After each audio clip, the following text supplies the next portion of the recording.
Hello student, welcome to Pragati classes. Chapter wise important question में आज हम करेंगे chapter number 5 that is arithmetic progression. और अपनी सीरीज़ में हम कर रहे हैं टारगेट स्टूडेंट 2021 में जिन्हें देना है बोर्ड एग्ज़ाम।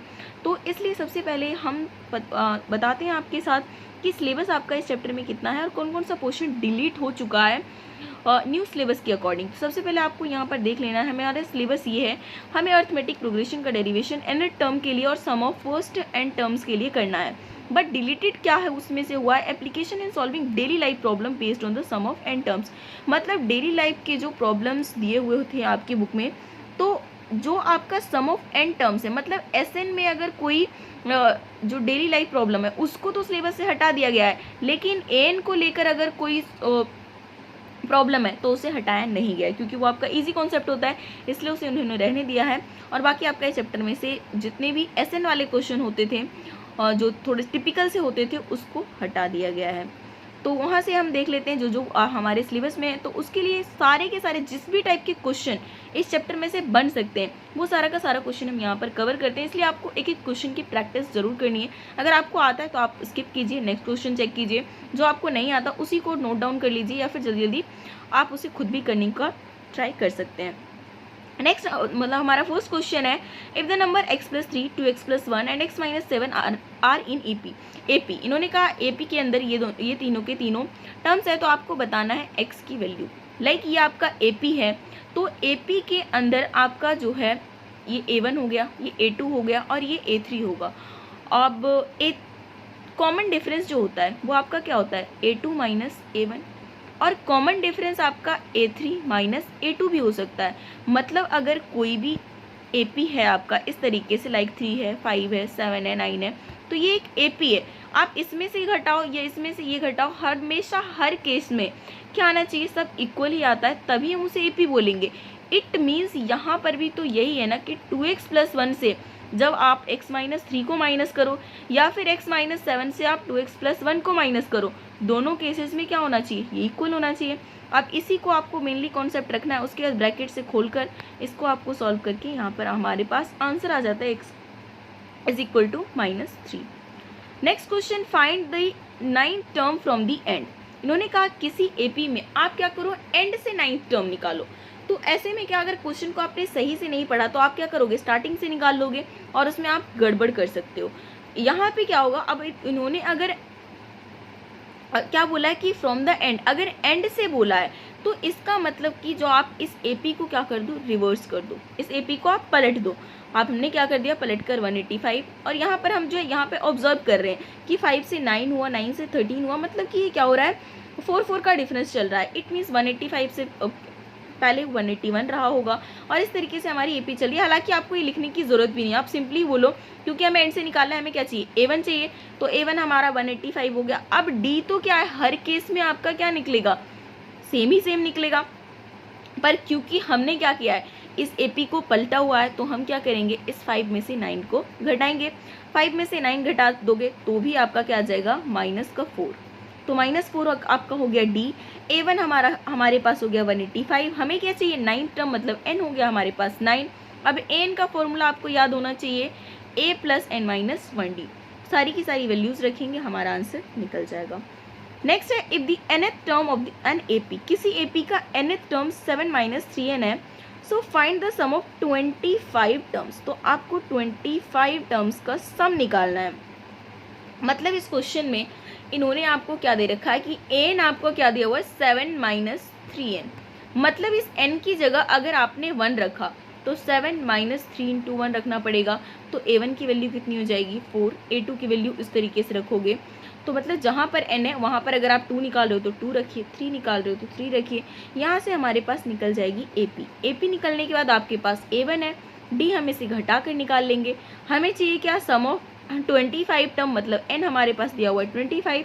वैल्यू को रखना है फॉर्मूले में, SN वाला। जो SN के क्वेश्चन नॉर्मल क्वेश्चन आएंगे आपके एग्जाम में, सिर्फ जो आपका प्रॉब्लम सॉल्विंग क्वेश्चन होता था पूरा सिचुएशन देके, वो वाला सिर्फ सिलेबस से हटा दिया गया है। बाकी ऐसे आपके सिंपल क्वेश्चन आएंगे। नेक्स्ट है, the first and the last term of an AP are 5 and 45। किसी एपी का फर्स्ट टर्म क्या है, 5 है और लास्ट टर्म 45 है। सम ऑफ ऑल इट्स टर्म, मतलब जितनी भी उसमें टर्म है उसका सम 400 है, तो इसका कॉमन डिफरेंस आपको बताना है। अब इस क्वेश्चन के लिए ना आपको ये फॉर्मूला ज़रूर पता होना चाहिए। वैसे तो आपका जो है एसएन का फॉर्मूला क्या होता है, n/2 2a प्लस n-1 और इसके साथ d, ये मेनली फॉर्मूला है। लेकिन इसका फॉर्मूला यहीं से ये भी डिराइव होता है कि Sn is equal to 1/n/2 और a प्लस में l, क्योंकि लास्ट टर्म का मतलब क्या है, वो आपका a प्लस n-1d है ही, और यहाँ पर एक फॉर्मूले का इसी वजह से वो 2a हो रहा है, तो वहीं से ये फॉर्मूला जनरेट हो रहा है। तो आपको क्या करना है, ये वाला फॉर्मूला भी आप जनरेट, इसको छोड़ो कि कहाँ से निकल रहा है, आप सिंपली याद ही कर लो कि एसएन का हमारे पास ये भी फॉर्मूला है जब हमें लास्ट टर्म दिया हुआ होता है।